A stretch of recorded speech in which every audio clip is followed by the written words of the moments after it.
honestly, by the end of this episode, I kind of felt bad for the annoying idol girl. Like when she was first introduced, I would say that I was kind of annoyed by her. I will say about that. But in the end, I did feel bad for her and the way she was betrayed and everything. Considering what Konami is really like, really, really. This episode, he just took it to the next level. I would just say that. Like the shit he does in this episode is just next level shit. Like last episode, I hated him for what he did, but this episode was just some next level shit he went through. Like this man, I'm sorry to say, but this man deserved what is coming.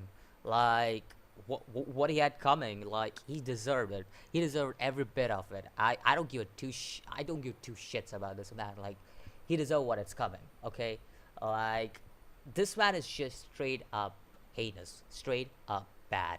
He has. I just despise this man so much that if I was just if I ever got a stick, I would kill this man. I would kill this man on the spot. Like I would kill this man. I don't give two shits what do you think about it. I don't give two shit if you are my brother. I don't give two shit if I'm our sister. I don't give two shits. If any person is like that, I will kill him. I will kill him straight up and forward. I don't give a damn. Like this man, I just hate I just hated what he did in this episode. He almost killed the trap. I'm sorry, I don't remember the name, so I have to call him the trap. Okay, so just saying it.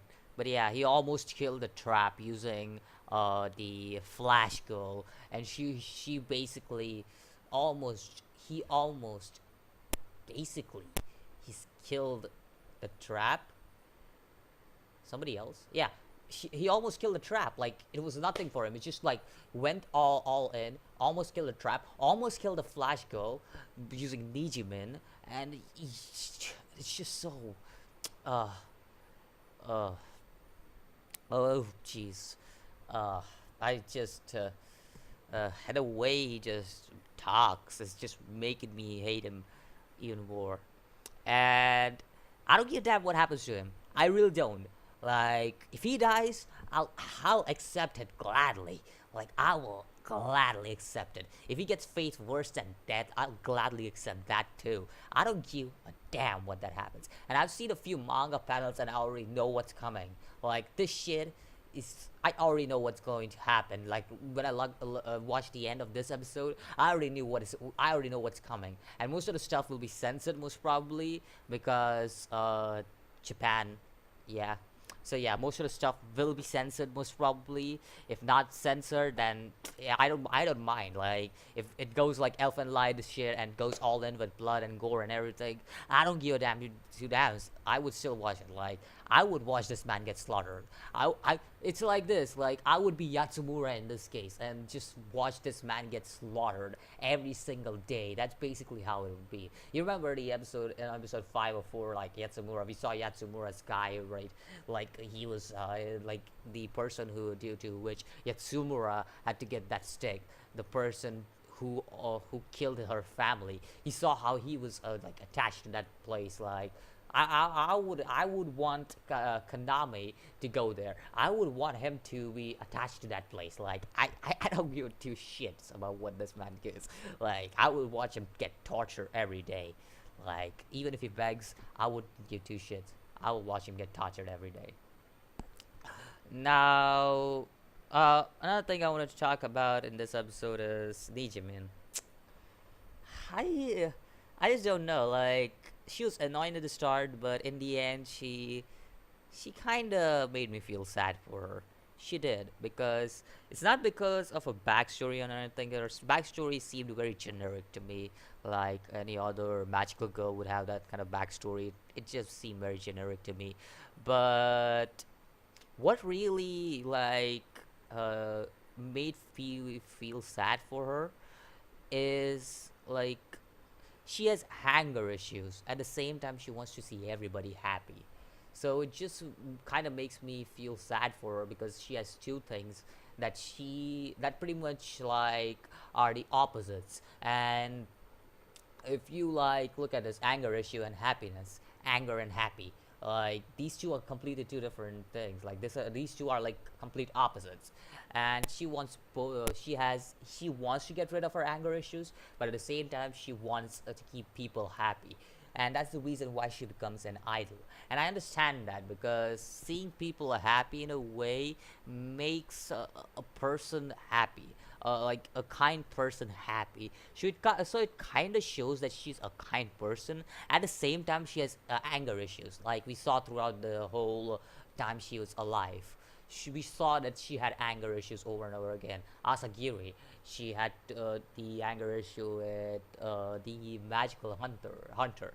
She like, yeah, all these anger issues. And at least she went down fighting. I will even give that. Like, she literally stabbed Kaname's throat. Oh, at least she went down fighting. I'll give that to it. Another thing is she also went down smiling, and it just makes me feel even more sad for her. Just watching her smile like that, it just is sad. It is sad to see that. Like, I know she was annoying for me. Okay, I don't know if for you guys, but I found her annoying.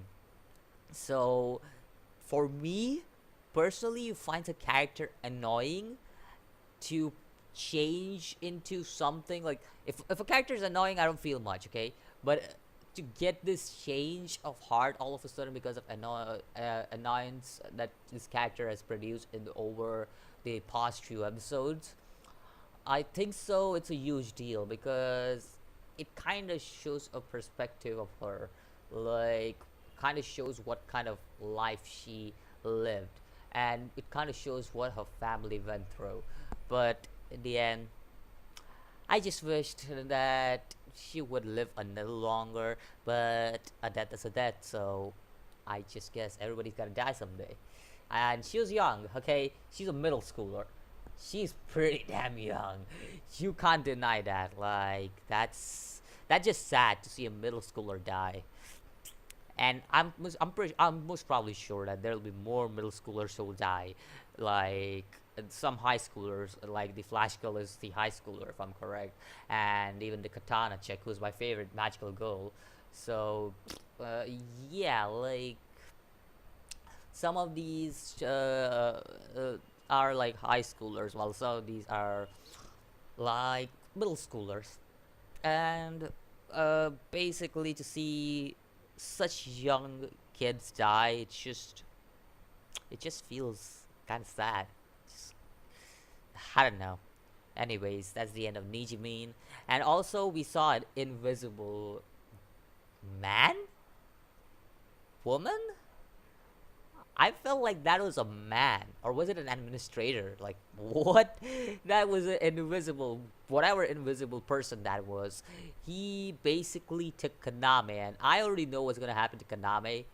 Oh, he's gonna go through some shit. I've seen some manga panels, okay? I've not read the chapter, but I've seen some manga panels online.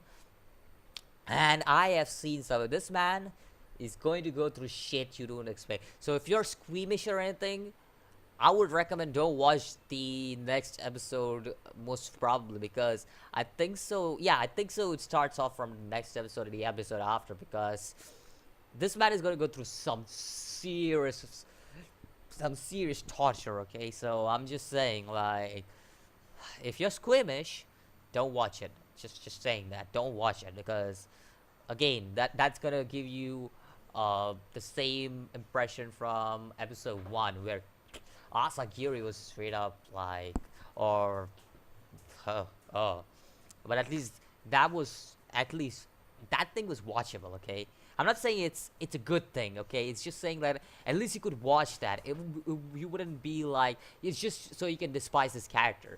But the shit this guy goes through, it's kind of unwatchable. It is kind of unwatchable. So yeah, just if you guys want to watch it, you guys can watch it. If you guys are squeamish, just saying, if you guys are squeamish and do not like blood and gore and all that, unless Japan decides to uncensor that's the stuff that's gonna happen, I guess you guys shouldn't watch that. Like, there's gonna be some seriously nasty stuff that's gonna happen to this guy. Anyways, that's the end of this conversation for this episode. Let me know what you think about the death of Nijimin. Let me know what you think about what's gonna about Kaname's brother. I'm not gonna spoil anything, but let me know what do you think is gonna happen to him, because I've already given out a clue that something nasty is gonna happen to him. So let me know what do you think is gonna happen to Kaname's brother, and give me your thoughts on this episode. And I'll see you next video. As always, peace.